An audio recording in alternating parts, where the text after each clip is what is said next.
Как рассказать о Приднестровье без слов? Создать бренд этой страны. Эту задачу взял на себя дизайнер Владимир Галанин. Почти 2 года он создавал образ Приднестровья, который будет вызывать интерес у туристов. Но разгадывать эти ребусы увлекательно и самим приднестровцам. Виноградная лоза напоминает о том, что это край виноделия. Мозаика символизирует многонациональный народ, а аист, взлетающий в небо, повторяет очертания Приднестровья на карте. Она родилась из чего? Из обычных наших приднестровских форм. А приднестровская форма из чего родилась? Из нашего государства. Она стилизована у меня и приобрела геометрическую форму. Она узнаваема. Люди подходят, смотрят, видят каждый знак. В каждом знаке видят свою родину. При виде символов понимаешь, ты дома. Чтобы туристы тоже узнавали Приднестровье по бренду, его нужно активно использовать. К примеру, печатать на сувенирах, а чтобы рассказать о Приднестровье за пределами страны, печатать логотип на экипировке спортсменов, выступающих на международных стартах.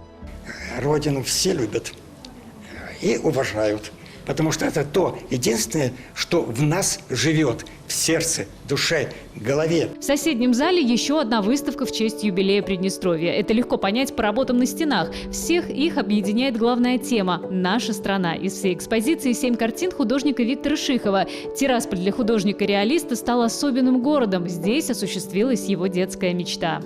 Он уроженец города Борисоглебск, но в 1968 году переехал в Тирасполь с семьей. И так сложилось, что именно здесь реализовалась его детская мечта стать художником-фантастом. Вообще он, конечно, реалист, у него очень реалистичные его работы. И вот это вот совмещение реализма и фантастики, это, конечно, смотрится очень здорово и неординарно. Это практическое занятие судомодельного кружка ДДЮТ Виктор Шихов написал в 1986-м. И, возможно, преподаватель на фото Николай Кузнецов, который до сих пор учит мальчишек строить корабли. А тут над Тирасполем никакой фантастики. Комета Хейла-Бопа была видна в небе над Приднестровьем в 1997-м. Главную новость запечатлел Виктор Шихов. Кроме его работ на выставке можно увидеть наш край в исполнении самых известных приднестровских художников. Это виды Тирасполя 19 и 20 столетий. Также это пейзажи уникальных природных ландшафтов из разных уголков нашей республики.